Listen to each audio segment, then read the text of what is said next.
Assalamualaikum warahmatullahi wabarakatuh.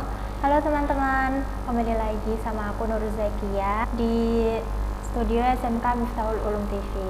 Nah, jadi hari ini aku mau bahas tentang kehidupan di pondok yang katanya tuh banyak banget peraturan di sana ya, dan katanya tuh kalau di pondok itu tuh benar-benar mengekang ya, tapi nggak tahu juga gimana. Di sini aku udah sama temen aku ya, Mbak Nita. Halo. Ya, halo. Gimana Mbak kabarnya? Baik, alhamdulillah Tadi sehat. kesini perjalanannya gimana Mbak? Aduh, jauh banget ya. Jauh ya, Mbak, panas banget ya tadi ya. Aduh. Tapi aku makasih ya Mbak ya udah ngeluangin waktu buat datang ke sini buat Iya. berbagi cerita, inspirasi ya Mbak ya. Aku mau nanya-nanya nih Mbak. Kehidupan di pondok menurut Mbak itu gimana? Ya, asik sih. Asik bersama teman-teman, banyak teman-teman, kita ngapa-ngapain bareng, makan-makan bareng, terus ngaji-ngaji bareng. Ya pokoknya susah seneng bareng lah. Awal mula masuk ke pondok itu gimana Mbak? Bisa diceritain? Awal mulanya ya karena adanya keinginan diri sendiri ya, terus bilang sama orang tua, akhirnya orang tua juga menyetujui untuk sekolah dan mondok. Terus ya langsung nyari pondok di sekitar sekolahan. Terus dulu pondoknya itu namanya Pondok Pesantren Asyahidiyah. Itu alamatnya ada di Wonosobo, Jawa Tengah. Oh, Mbaknya asli Wonosobo ya? Iya. Kenapa bisa sampai kedua Mbak? Nggak tahu. Ya serem gimana? Terus di Demak ini mondok juga Mbak? Iya, mondok. Oh, udah lama di Demak Mbak? Belum, baru aja 1 tahun lebih dikit lah. Oh, baru 1 tahun. Alasan utama kenapa milih mondok itu gimana? Apa? Ya, pertama pengen membahagiakan kedua orang tua. Amin. Terus pengen mengejar cita-citanya ya. Insya Allah kecapai nanti Mbak ya. Amin. Kemudian ya pengen ya kayak asik aja mondok bareng teman-teman gitu, ngapa-ngapain bareng. Terus ya pokoknya gitulah. Ya, susah senang bareng-bareng lah ya. Iya. Nangis pun bareng-bareng. Kesan pertama pas masuk ke pondok pesantren itu gimana Mbak? Ya pertama sedihnya karena harus jauh dari orang tua. Ya seneng juga karena Banyak teman, banyak teman, dapat juga pengalaman baru. dapat teman-teman baru juga. Terus ya pokoknya dibuat seneng aja lah, kan demi orang tua gitu. Menguji mental enggak Mbak? Ya sih. Ya kan butuh adaptasi juga ya. Terus ya pokoknya susah seneng lah. Iya. Kan apa, ketemu sama orang banyak, terus apalagi karakter orang kan beda-beda pasti. Iya, ya kan, Mbak? harus bisa memahami satu-satu gitu. Rutinitas sehari-hari Mbak di pondok itu gimana? Ya yang pertama itu yang wajib banget itu sholat berjamaah, kemudian ngaji. Kalau di pondokku dulu itu ngajinya habis subuh itu ngaji setoran ziyadah, terus habis asar pulang sekolah itu juga ngaji dinia, ada ngaji kitab. Kemudian habis maghrib juga ngajinya itu kalau habis maghrib sama isya khusus buat Al-Quran gitu ya. Yang penting ya jamaah sama ngaji gitu udah. Kalau kitabnya Mbak?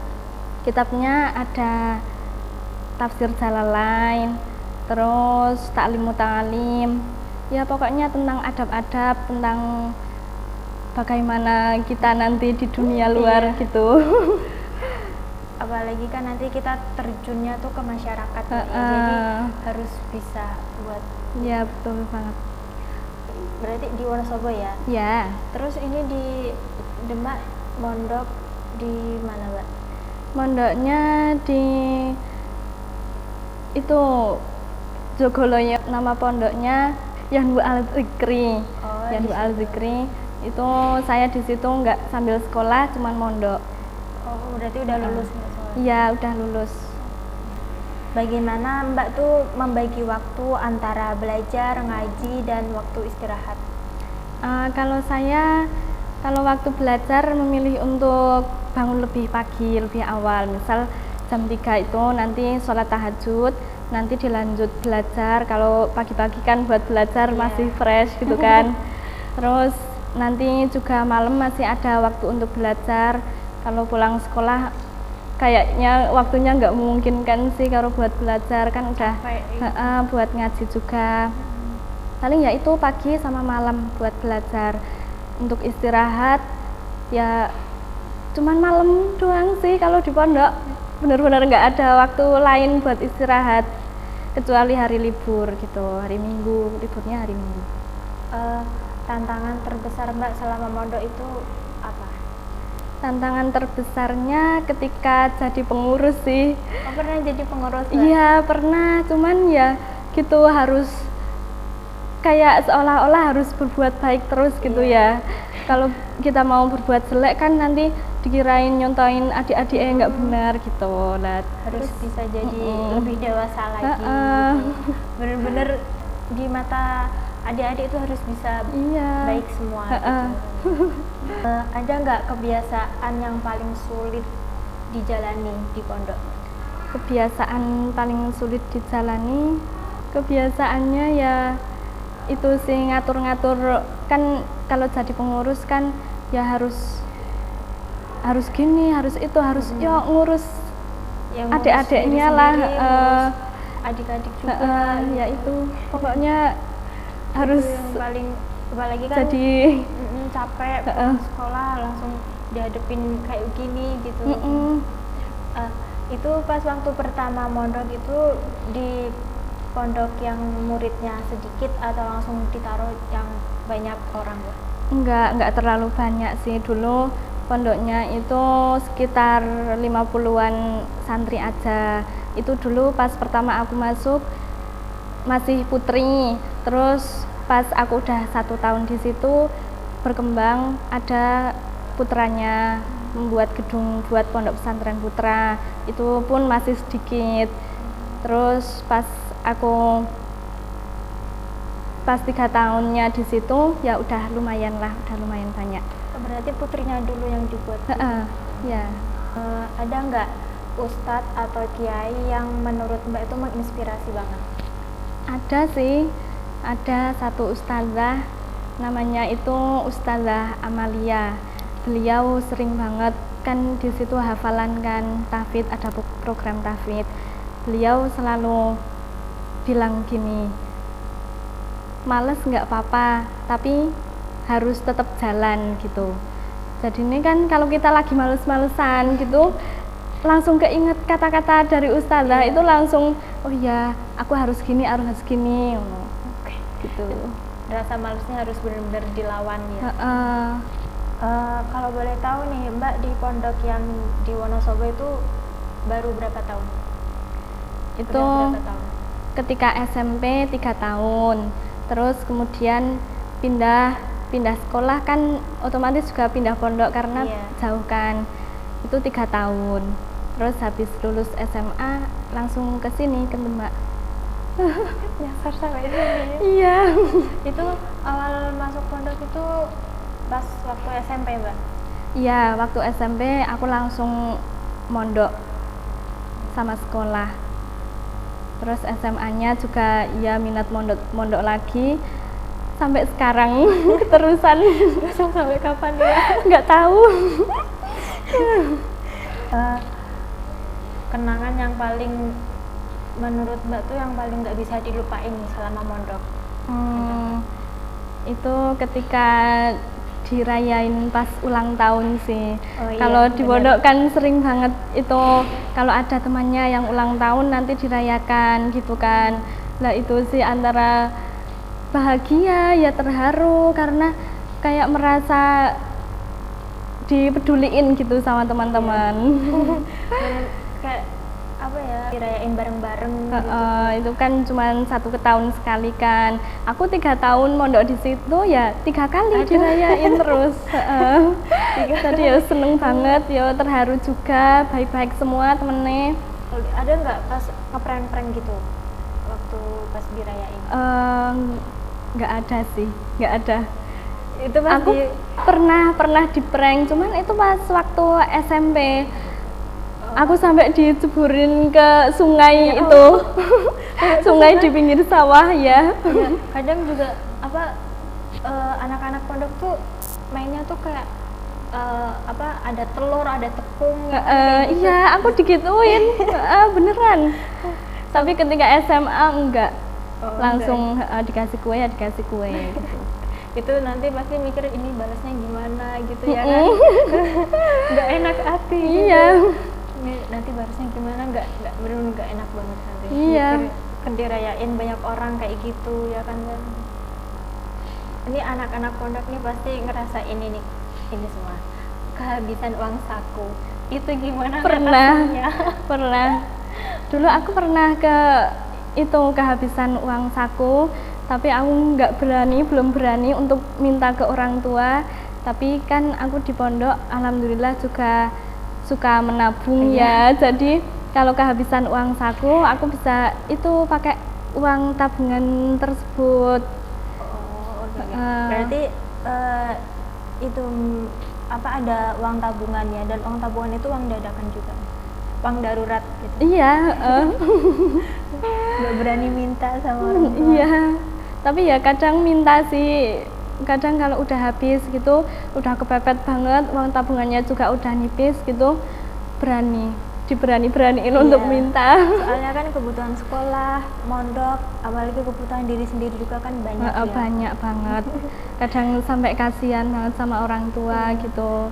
Soalnya kita cuma tinggal minta aja. Kalau orang tua sih enak, nanti kalau habis minta gitu. Tapi kan kita yang nggak enak. Ada nggak teman yang justru menginspirasi Mbak juga? Tadi kan ustazah atau ustadz ya, sekarang aku tanya temen, ada nggak? Ada satu temen itu ketika aku lagi susah gitu, nanti aku cerita, dia juga kadang ngasih saran, baiknya gini aja. Terus ketika aku salah juga kadang dibenerin gitu. Ya pokoknya baik banget lah orangnya. Itu pas di SMP atau SMA? Itu pas di SMA. Iya. Kalau pas di SMP itu ada, pas di pondoknya Mbak yang di SMP itu ada kayak salaf terus diliti gitu nggak? Iya ada salafnya juga. Aku kan dulu pernah deket sih sama anak salaf, itu baik banget juga. Kalau aku misal lagi ada masalah, nanti dia juga ikut gimana caranya biar masalahnya cepat selesai gitu kan. Ya pokoknya susah bareng-bareng lah. Cara anak-anak santri buat saling mendukung saat temennya tuh atau kita sendiri lagi sedih, bener-bener kayak lagi lagi sedih atau lagi sakit gitu, saling mendukung gitu gimana? Kalau lagi sakit, dari pondok itu kan ada pengurus kesehatan kan, dia juga menyiapkan P3K. Nah kalau ada anak yang sakit langsung dikasih obat dari pengurus kesehatan. Cuman nanti kalau udah saking-sakingnya kepepetnya nggak bisa gitu kan, di dekat pondok ada rumah sakit. Nah langsung bisa dirujuk ke rumah sakit, nanti menghubungi orang tua. Deket rumah sakit berarti? Dekat, paling cuman berapa menit, 3 menit. 1 langkah. Enak banget ya, deket. Nggak deket kantin jajanan, tapi malah deketnya itu ya? Iya, rumah sakit. Iya, juga kalau lagi ada anak yang sedih gitu ya, bisa mungkin kita menghibur. Dia cerita kan, juga nanti kita sebisa mungkin mendengarkan. Kalau nggak bisa ngasih saran gitu ya setidaknya mendengarkan gitu kan. Ada yang paling susah tuh anak yang itu baru masuk pondok itu ya kan pasti kayak nangis ingat orang tua betul gitu. banget. Dan itu bener-bener ini gimana cara bujuknya, kadang kan mesti ada yang nekat buat kabur ya kan Mbak? Bener kan, dan mbak pernah ngalamin Pernah. Aduh. Itu gimana ceritanya, kenapa bisa Ya itu saking-sakingnya pernah nggak betah banget di pondok gitu, jadi pernah juga kabur, cuman ya sendirian atau sama temen atau ngajak? sendirian, tiba-tiba nanti ngebis udah sampai rumah gitu. Beneran? Cuman sorenya ya kembali lagi. Itu ketika waktu SMP, kalau SMA sih enggak izin tetep. Aku kira pas waktu SMA. Enggak, itu waktu SMP. Nah itu orang tuanya mbak gimana pas tahu mbak pulang? Ya aku bilangnya ya udah izin gitu, cuman ya nggak izin aslinya. Itu pas balik ke pondok dianterin atau balik sendiri? Iya dianterin. Dianterin. Hafal banget lagi jalan pulang. Boleh nggak ceritain pengalaman seru atau lucu bareng teman-teman sekamar gitu? Ada nggak ceritanya? Pernah sih, itu pas ketika sore-sore nggak ada kegiatan, ngajinya juga libur, aku tuh diajak sama teman-teman jalan-jalan keliling kampung lah. Di situ diajak temennya itu ngambil buah-buahan yang ada di sekitar sawah gitu.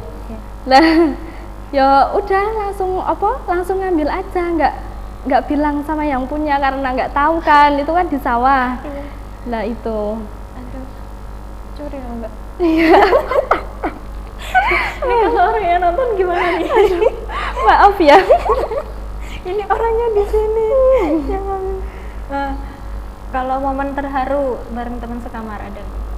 Momen terharu ya itu paling pas perpisahan sih.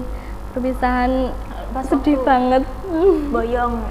Boyong. Ya mbak kenapa bisa boyong dari pondok? Nah itu kan ketika udah 3 tahun di SMA, terus kan gantian sama adik-adik kelas yang lain kan. Di situ kan rata-rata cuman anak-anak SMA doang. Terus 3 tahun itu mau nggak mau ya boyong. Cuman udah ditawarin sih sama ustazahnya kalau nggak mau boyong, mau di asrama sini juga nggak apa-apa. Nanti kalau mau kuliah juga dapat beasiswa gitu kan. Tapi kalau angkatan saya nggak ada yang minat itu, terus ya boyong semuanya. Termasuk mbak juga nggak minat? Enggak, aku nggak minat kuliah. Tapi pernah ada keinginan buat daftar nggak? Iya pernah. Dulu kan sebelum aku kesini itu aku bilang sama ibunya, aku masuk ke daftar siswa eligible gitu kan. Siswa eligible itu kan nggak semuanya bisa daftar buat SNBP gitu kan. Terus aku kayak kalau nggak diambil gitu kan kayak gimana ya? Ya iman-iman lah. Terus aku tak ambil, aku daftar kuliah jurusan SNBP. Terus nggak keterima, terus aku akhirnya ngambil ini mondok pun ketika waktu itu aku belum tahu mau mondok di mana. Terus tahu dari sini itu aku pas itu diajak ayah ke Semarang, keliling-keliling di Semarang nyari-nyari pondok kan. Terus nggak ketemu, terus aku nyari di Google Map di Demak itu ada pondok Yanbu itu kan. Terus aku kayak minat di situ, terus langsung ke tempat situ. Pas waktu itu pun aku belum ada yang minat, aku masih bingung gimana gitu. Terus aku pulang sama teman-teman kan, sama keluarga di rumah ya gitulah, bicara-bicara, berbincang-bincang gimana bagusnya. Terus orang tua juga setuju kalau aku di Demak, terus tak ambil. Gitulah sampai sini. Aduh, ada nggak mbak tuh merasa kayak ada perbedaan nggak pas waktu di Wonosobo sama di Demak? Ya ada sih, tentunya pasti ada. Pondok juga mesti ada perbedaan. cuman ya nggak jauh-jauh banget. Yo Ya, namanya rata-rata pondok gitu. ya gitu-gitu kan ya. Harus dihadapin sama karakter orang-orang. Iya. Apakah ada program khusus seperti tahfidz bahasa Arab atau bahasa Inggris gitu Mbak? Kalau pondokku waktu SMA itu ada program tahfidz sama bahasa Arab. Kalau bahasa Inggrisnya belum ada, cuman ya nggak terlalu ketat banget lah.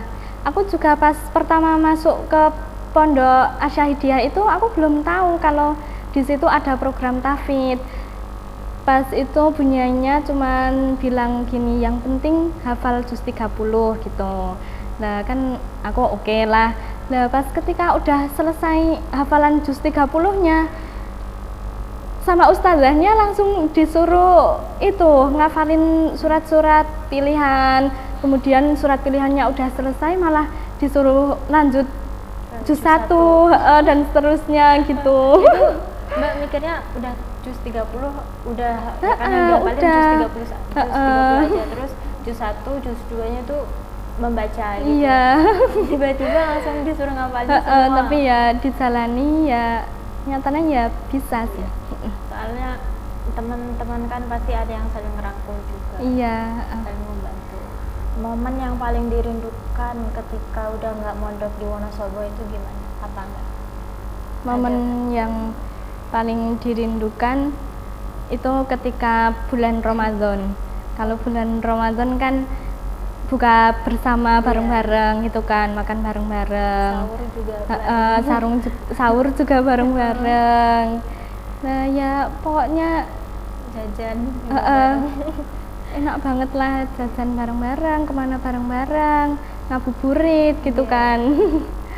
Itu sih.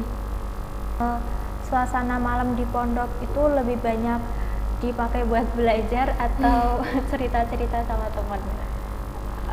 Ya cerita-ceritanya juga banyak, belajarnya juga ada. Kalau lagi banyak banget tugas gitu ya mending cerita-ceritanya nggak usah dulu, mending dibuat ngerjain tugas gitu kan, ngejar deadline dulu. Nanti kalau udah selesai lah baru aja kita itu cerita-cerita. Tapi pasti ada itu apa, jam belajarnya ya Mbak? Iya ada, dulu di pondok tetap ada jam belajar malam. Itu dari jam berapa Mbak? Itu dari jam sekitar 8:30 sampai jam 10. Kalau di pondok itu, maaf ya mau tanya, Iya. pakai HP apa enggak? Iya boleh, dulu Boleh. ketika SMA boleh bawa HP, cuman ya itu mipil dikumpulin. Oh dikumpulin, tetap dikumpulin. Tetap dikumpulin, dibagi pagi-pagi mau berangkat sekolah itu dibagi. Nanti kalau udah pulang sekolah kan jam 3 kan, nanti diambil lagi, terus nanti malam buat belajar malam setelah ngaji sekitar jam 8:30 sampai jam 10 itu boleh pegang HP. Terus nanti kemudian jam 10 langsung ditumpuk lagi, dikembalikan pagi lagi. Berarti langsung waktu belajar HP-nya dikembaliin lagi. Karena kan zaman sekarang kayak apa-apa HP gitu kan. Pondok pun juga pakai HP Iya, gitu. Pernah itu nggak Mbak, kesiangan pas waktu sholat subuh jamaah? Pernah sih, pernah. Satu di- kamar di takzir. Satu kamar? Aduh. Iya pernah, satu kamar bangun kesiangan gitu. Pernah. Tapi ya takzirannya kan bareng-bareng ya kan? Iya. Jadi seneng-seneng aja gitu. Iya. Jadi nggak malu sendirian. Enggak. Menurut Mbak, arti persahabatan di pondok itu gimana? Apa?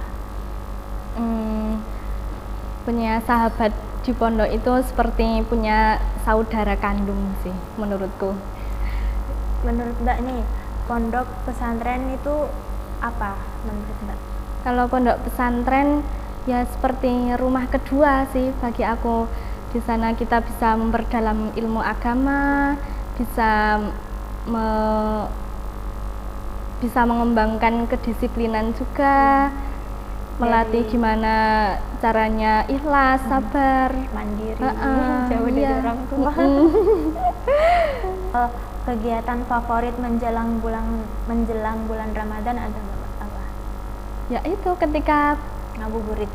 ngabuburit, nanti Iya. makan-makan bareng, buka puasa kan gitu. Rasanya nikmat banget. Kalau di rumah kan ya asik sih bersama keluarga, cuman kan kalau di pondok kan bareng-bareng gitu kan, banyak teman-temannya, kita bisa cerita-cerita juga. Cerita-cerita. Kalau pas waktu liburan itu di rumah ngapain Mbak? Aku sih biasanya bantuin orang tua. Orang tua saya kan punya toko, di rumah punya toko. Lah aku juga bantuin orang tua juga di toko, di rumah juga bersih-bersih. Ya intinya ya hampir seharian full bantuin orang tua sih kalau di rumah. Ya, Mbak, ya. Aduh, kalau nggak bantuin gimana tuh? Ya pasti ya ibu juga kesel lah. Tuh. Barang yang paling penting ketika di pesantren yang harus dibawa itu apa Mbak? Barang yang paling penting ya seperti alat sholat, Al-Quran tentunya ya. Terus ya seperti alat mandi, uang saku juga, kan sekarang uang adalah segalanya kan. Tapi pas waktu sekolah kan mondok sambil sekolah, terus ini mondok udah nggak sekolah kan, itu tetap boros atau enggak? Ya hampir sama aja sih. Sama aja. Berarti, mau boros atau enggaknya itu tergantung diri kita sendiri. Saya bisa menghandle itu ya cuman diri kita sendiri. Menurut Mbak nih, mondok tanpa HP, tanpa gadget itu lebih banyak positifnya atau negatifnya? Ya yang jelas ya banyak positifnya ya. Positif Mbak. Kalau kita kan kalau ada handphone gitu kan kadang pengen main game terus gitu kan. Kalau juga bawa HP. Kadang nggak inget waktunya ngaji, waktunya mandi gitu kan, kadang lupa gitu. Tapi kalau nggak ada HP kan kita mending milih bersih-bersih, ngapain lah. Cerita sama teman.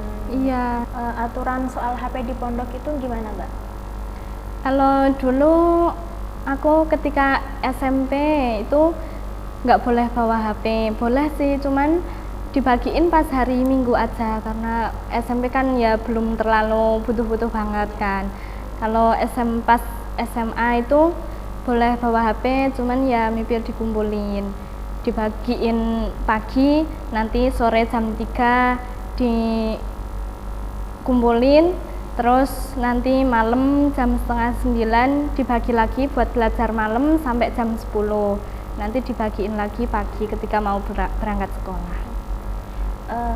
Hukuman yang paling sering didapetin sama santri-santri itu apa Mbak, termasuk Mbak sendiri?